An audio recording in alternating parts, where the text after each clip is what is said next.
जय हिंद साथियों। जीएस अड्डा में आपका स्वागत है। आज हम पॉलिटी शुरू करने जा रहे हैं। उस पॉलिटी क्लास में आज हम पहले क्लास गवर्नर की होगी, जो राज्यपाल की क्लास करवाई जाती है। आप लोग आज राज्यपाल के बारे में जानेंगे और बेहतर एक बेहतर कंटेंट और संरचना के माध्यम से जानेंगे।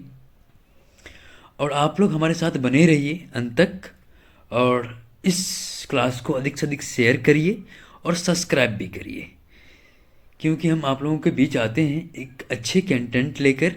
क्योंकि एक उम्मीद है आप लोगों को कि आप हमें सपोर्ट करेंगे, तो मुझे भी अच्छा लगेगा कि आप लोग से मुझे मेरी मेहनत का कुछ परिणाम मिलने जा रहा है।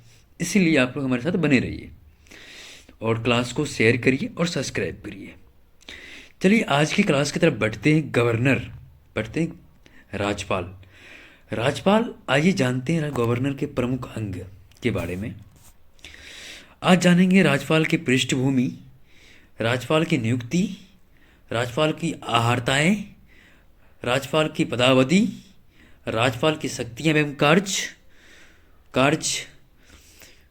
इसके बाद जानेंगे विधायी शक्ति, वृत्तीय शक्तियाँ, न्यायिक शक्तियाँ। उसके बाद जानेंगे राज्यपाल की विवेकाधिकार। उसके बाद जानेंगे कुछ महत्वपूर्ण अनुच्छेद और प्रावधान। आइए जानते हैं क्या है। भारतीय संविधान में राज्य में सरकार उसी तरह परिकल्पना की गई है जैसा कि केंद्र के लिए है। इसे संसदीय व्यवस्था कहते हैं। आइए जानते हैं राज्य कार्यपालिका। राज्यपाल भी होते हैं, मुख्यमंत्री भी होते हैं, राज्य के मंत्रिपरिषद भी होते हैं और राज्य के महाधिवक्ता भी होते हैं। आइए जानते हैं क्या है। अगला पॉइंट देख लेते हैं। राज्यपाल राज्य के संवैधानिक मुखिया होता है। राज्य की कार्यकारी शक्तियां राज्यपाल में निहित होती है। अगला पॉइंट है, संविधान के छठे भाग में राज्य के अनुच्छेद 153 से लेकर अनुच्छेद 167 तक राज्य कार्यपालिका के बारे में बताया गया है। इसमें राज्यपाल नाम मात्र का प्रमुख होता है और मुख्यमंत्री, जो मंत्रिपरिषद का प्रमुख होता है, वो वास्तविक मुखिया होता है। अगला पॉइंट है, राज्यपाल केंद्र सरकार के प्रतिनिधि के रूप में कार्य करता है और इसी प्रकार राज्यपाल कार्य को दोहरी भूमिका निभाता है। अगला पॉइंट है, केंद्र में उपराष्ट्रपति की तरह राज्यों में उपराज्यपाल का कोई पद नहीं होता। अगला पॉइंट है, सामान्यतः प्रत्येक राज्य के लिए एक राज्यपाल होता है, लेकिन 7वें संविधान संशोधन के अधिनियम 1956 के अनुसार एक ही व्यक्ति 2 या 2 से अधिक राज्यों का राज्यपाल नियुक्त किया जा सकता है। चलिए आज राज्यपाल के पद का ऐतिहासिक पृष्ठभूमि हम देखते हैं। भारत सरकार अधिनियम 1858 में भारत के प्रशासन की जिम्मेदारी ईस्ट इंडिया कंपनी से ब्रिटिश ताज हस्तांतरित की गई है। इसने प्रांत के गवर्नर को जनरल के माध्यम से काम करने वाले ताज के प्रतिनिधि के रूप में निर्मित किया है। अगला पॉइंट की तरफ बढ़ते हैं। मॉन्टेग्यू चेम्सफोर्ड सुधार 1919 प्रांतीय सरकार को उत्तरदायी सरकार बनाने के लिए महत्वहीन बदलाव किए गए हैं। अगला पॉइंट देख लेते हैं। भारत सरकार अधिनियम 1935 राज्यपाल को मंत्री परिषद की सलाह पर कार्य करने के लिए आवश्यक प्रांतीय सहायता दी गई है। अगला पॉइंट देख लेते हैं। स्वतंत्रता के पश्चात 1947 के अधिनियम के अनुसार राज्यपालों की मंत्रिपरिषद की सहायता और सलाह के अनुसार कार्य करना होगा। चलिए अगला पॉइंट देख लेते हैं। अगला हेडिंग है राज्यपाल की नियुक्तियां। चलिए, राज्यपाल की नियुक्तियां ये हमारे एग्जाम में पूछ सकते हैं। बीपीएससी में सीधे क्वेश्चन आते हैं, एसएससी में सीधे क्वेश्चन इससे आते हैं। इसीलिए आप लोग हमारे साथ बने रहिए और क्लास को अधिक से अधिक शेयर करिए, सब्सक्राइब करिए, क्योंकि आप लोगों के साथ हम जो आते हैं ना, बहुत मेहनत करके आते हैं। क्योंकि कंटेंट हम बहुत अच्छे से बनाते हैं, क्योंकि बच्चों को या मेरे जो भी साथियां हैं उन्हें अच्छे से लाभ मिले और वो एग्ज़ाम में अच्छा परफॉर्मेंस करके आए। ठीक है, तो चलिए आगे बढ़ते हैं। राज्यपाल जनता द्वारा चुना नहीं जाता है, न कि अप्रत्यक्ष चुनाव से इसका निर्वाचन होता है, बल्कि इसकी नियुक्ति राष्ट्रपति के मुहर लगे आज्ञा पत्र से होती है, अर्थात वो केंद्र सरकार द्वारा अनुमोदित होता है। अगला पॉइंट है, उच्चतम न्यायालय के 1989 के निर्णय के अनुसार राज्य के राज्यपाल का कार्यकाल केंद्र सरकार के अधीन रोजगार नहीं है।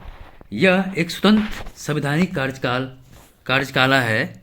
यह एक स्वतंत्र संवैधानिक कार्यकाल है और केंद्र सरकार का अधीनस्थ नहीं है। चलिए जानते हैं अगला। राज्यपाल की आहर्ताएं, जैसे पूछ लेगा, सीधे क्वेश्चन से आते हैं। राज्यपाल की आहर्ताएं बताइए। राज्यपाल हेतु आहर्ताएं। राज्यपाल का जो आहर्ताएं है, इसका सीमा राज्यपाल संविधान ने राज्यपाल हेतु 2 आहर्ता निर्धारित की गई है। उसे भारत का नागरिक होना चाहिए और दूसरा है वो 35 वर्ष की आयु पूर्ण कर चुका हो। राज्यपाल की नियुक्ति से संबंधित 2 परंपराएं जुड़ी गई है, यद्यपि दोनों परंपराओं को कुछ मामलों में उल्लंघन हुआ है। पहला पॉइंट है, वो उस राज्य से संबंधित न हो जिस राज्य में नियुक्ति किया जा रहा है। पहला पॉइंट है, उस राज्य से संबंधित न हो जिस राज्य में नियुक्ति किया जा रहा है। अगला पॉइंट है, राष्ट्रपति राज्यपाल की नियुक्ति के मामले में संबंधित राज्य के मुख्यमंत्री को परामर्श करे। चलिए अगला देख लेते हैं। राज्यपाल की पद और शर्त बहुत ही इंपॉर्टेंट टॉपिक है। ठीक है, इसीलिए इससे सीधे प्रश्न आते हैं। हमारे साथ अंत तक बने रहिए और इस क्लास को अधिक से अधिक शेयर करिए और सब्सक्राइब भी करिए। चलिए बढ़ते हैं। उसे न तो संसद सदस्य होना चाहिए और न ही विधानमंडल का सदस्य। यदि किसी सदन का सदस्य है तो पद ग्रहण उसे पूर्व त्यागपत्र देना होगा। अगला पॉइंट है, उसे किसी भी लाभ के पद पर नहीं होना चाहिए। उसे किसी भी पद पर नहीं होना चाहिए। वो संसद द्वारा निर्धारित सभी प्रकार की उपलब्धियों को विशेषाधिकार का अधिकारी होगा। अगला पॉइंट है, उसके कार्यकाल के दौरान आर्थिक उपलब्धि एवं भत्ते काम नहीं किए जा सकते हैं। उसके कार्यकाल के दौरान आर्थिक उपलब्धियों एवं भत्ते काम नहीं किए जा सकते हैं। अगला पॉइंट है, यदि वो 2 या 2 से अधिक राज्यपाल की नियुक्ति होता है तब उपलब्धियां एवं भत्ते राष्ट्रपति द्वारा तय मानक के हिसाब से मिलेंगे। अगला पॉइंट है, और राज्यपाल की पदावधि। राज्यपाल की पदावधि देख लेते हैं। पहला पॉइंट है, राज्यपाल का कार्यकाल पद ग्रहण से 5 वर्ष के लिए होता है, लेकिन वास्तव में वो राष्ट्रपति के पश्चात पर्यंत पद धारण करता है। अगला पॉइंट है, राष्ट्रपति एक राज्यपाल को उसके बचे हुए कार्यकाल के लिए किसी दूसरे राज्य में स्थानांतरित कर सकते हैं। अगला पॉइंट है, राष्ट्रपति राज्यपाल को कार्यकाल को पूरा हो चुका हो उसी राज्य का अन्य राज्य में दोबारा नियुक्त कर सकता है। अगला पॉइंट है, राष्ट्रपति एक राज्यपाल को जिसका कार्यकाल पूरा हो चुका है उसी राज्य या अन्य राज्य में दोबारा से नियुक्त किया जा सकता है। अगला पॉइंट है, एक राज्यपाल 5 वर्ष के बाद भी पद पर बना रहता है जब उसका उत्तराधिकारी पद ग्रहण न कर ले, ताकि रिक्तियां की स्थिति न पैदा हो। अगला पॉइंट देख लेते हैं।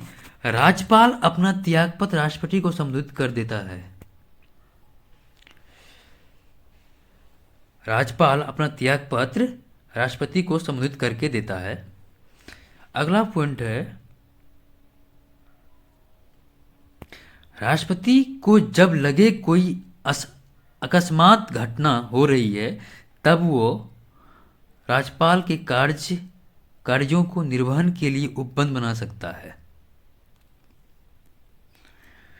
अगला पॉइंट है, वर्तमान राज्यपाल के आकस्मिक निधन पर संबंधित उच्च न्यायालय के मुख्य न्यायाधीश को अस्थायी तौर पर राज्यपाल का कार्यभार सौंपा जा सकता है।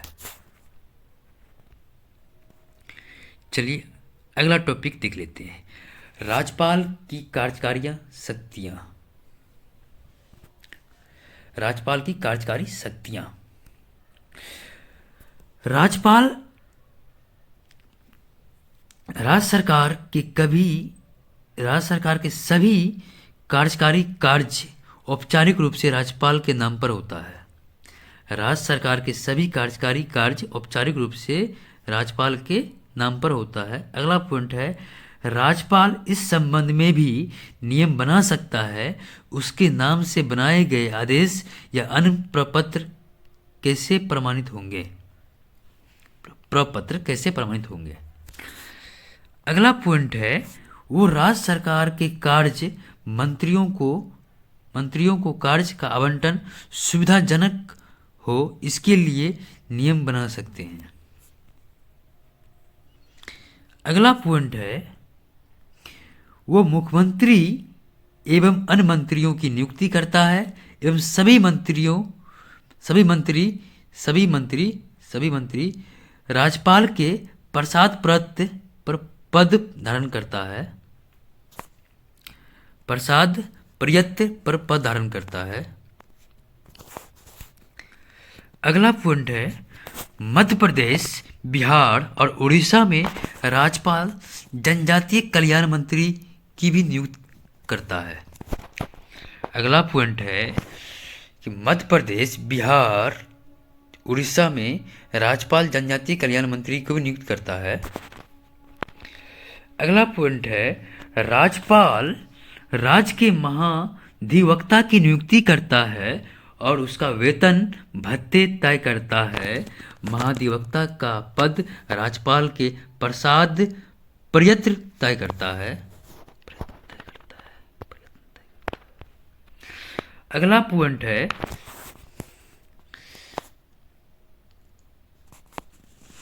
वो राज्य निर्वाचन आयुक्त की नियुक्ति करता है, उसकी सेवा और शर्त कार्यवधि तय करता है।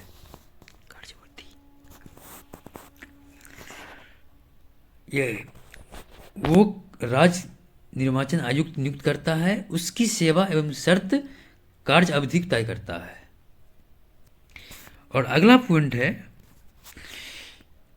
वो राज्य लोक सेवा आयोग का अध्यक्ष और सदस्यों की नियुक्ति करता है, लेकिन हटाने का अधिकार केवल राष्ट्रपति को है। आप लोग मेरे साथ बने रहिए और इस क्लास को शेयर करिए और सब्सक्राइब करिए अधिक से अधिक, जो अधिक से अधिक बीपीएससी, एसएससी, रेलवे, बैंकिंग, अन्य सभी प्रतियोगिता की तैयारी करने वाले को लाभ मिल सके। और चलिए आगे बढ़ते हैं अगले पॉइंट की तरफ। वो मुख्यमंत्री प्रशासनिक मामलों में या विधायी प्रस्ताव की जानकारी मांग सकता है। अगला पॉइंट है, यदि किसी मंत्री ने कोई निर्णय लिया हो या मंत्री परिषद ने उस पर संज्ञान न लिया हो, तो राज्यपाल मुख्यमंत्री उस मामले पर विचार करने की मांग कर सकता है। अगला पॉइंट है, वो राष्ट्रपति से राज्य से असंवैधानिक आपातकाल के लिए सिफारिश कर सकता है एवं राज्य में राष्ट्रपति शासन के दौरान उसकी कार्यकारी शक्तियां का विस्तार राष्ट्रपति के प्रतिनिधि के रूप में हो जाती है। अगला पॉइंट है वो राज्य के विश्वविद्यालय के कुलपति होता है और राज्य के विश्वविद्यालयों के कुलपति की नियुक्त करता है। वो राज्य के विश्वविद्यालयों को कुलपति को होता है तथा राज्य के विश्वविद्यालय के कुलपति को नियुक्त भी करता है। राज्यपाल जो है विश्वविद्यालय के कुलपति भी होते हैं और राज्य के विश्वविद्यालय के कुलपति को नियुक्ति भी कर सकता है। ठीक है, चलिए आज का अगला टॉपिक देख लेते हैं, राज्यपाल की विधायी शक्तियाँ।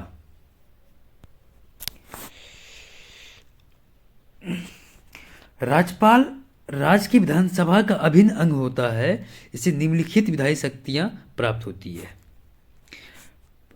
पहला पॉइंट है वो राज्य विधानमंडल के सत्र को आहूत या सत्रावासान और विघटित कर सकता है। अगला पॉइंट है वो विधानमंडल को प्रत्येक चुनाव के पश्चात पहले ही प्रतिवर्ष के पहले सत्र को संबोधित कर सकता है। अगला पॉइंट है वो विधानमंडल के सदन को विचाराधीन विधेयक या अन्य मसले पर संदेश भेज सकता है। वो विधानमंडल के सदनों में विचाराधीन विधेयकों या अन्य मसले पर संदेश भेज सकता है। अगला पॉइंट है जब विधानसभा अध्यक्ष उपाध्यक्ष का पद खाली हो और विधानसभा के किसी भी सदस्य सदन का अध्यक्ष सौंपा जा सकता है।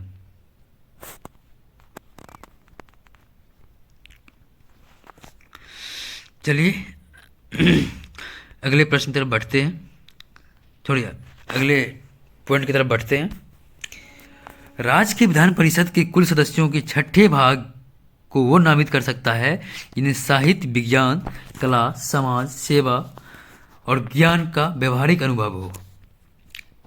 अगला पॉइंट है वो राज्य विधानसभा के लिए अंगल भारतीय समुदाय से सदस्य की नियुक्ति कर सकता है, यानी एंग्लो भारतीय समुदाय जो आता है, एंग्लो इंडियन मूवमेंट, उससे नियुक्ति कर सकता है।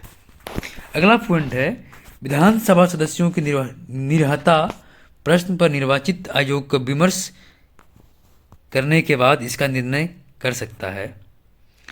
अगला पॉइंट है जब राज्य की विधानमंडल सत्र न चल रहा हो तो औपचारिक रूप से अध्यादेश की घोषणा कर सकता है एवं किसी भी समय अध्यादेश को समाप्त कर सकता है। अगला पॉइंट है वो राज्य के लेखों से संबंधित राज्य वित्तीय आयोग, राज्य लोक सेवा आयोग, नियंत्रण महालेखा परीक्षक की रिपोर्ट और राज्य की विधानसभा के सम्मुख प्रस्तुत करता है। अगला पॉइंट है राज्य विधानमंडल द्वारा पारित किसी विधेयक को राज्यपाल के पास भेजे जाने पर, अगर कोई भी राज्य विधानमंडल द्वारा किसी भी विधेयक को पारित करता है तो राज्यपाल के पास भेजा जाने पर क्या क्या हो सकता है देख लेते हैं। वो विधेयक को स्वीकार कर सकता है या स्वीकृति के लिए रोक सकता है। तीसरा पॉइंट है वो धर्म विधेयक नहीं है, विधानमंडल के पास पुनर्विचार के लिए भेज सकता है, लेकिन यदि किसी विधानमंडल विधेयक में संशोधन या बिना संशोधन के विधेयक को पुनः पास कर दे तब राज्यपाल की स्वीकृति देना आवश्यक है। चौथा पॉइंट है विधेयक को राष्ट्रपति के विचार हेतु सुरक्षित रख सकता है। अगला टॉपिक है राज्यपाल की वित्तीय शक्तियां। राज्यपाल की सुनिश्चित करता है कि वार्षिक वित्तीय वितरण यानी राज्य का बजट को राज्य विधानमंडल में सम्मुख रखा जाए। अगला पॉइंट है धन विधेयक को राज्य विधानमंडल में उसकी पूर्व सहमति के बाद प्रस्तुत किया जा सकता है। अगला पॉइंट है बिना राज्यपाल की सहमति किसी तरह का अनुदान की मांग नहीं की जा सकती है।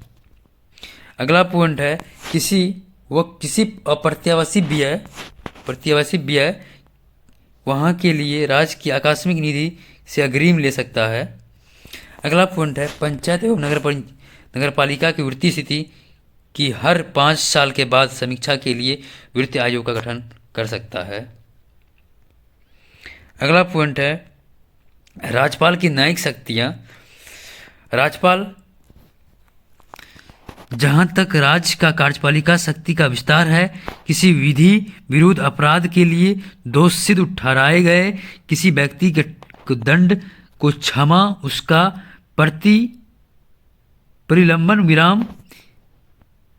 प्रविलंब परिहार करने की अथवा या दंडादेश के निलंबन, परिहार या लघुकरण की शक्ति होगी।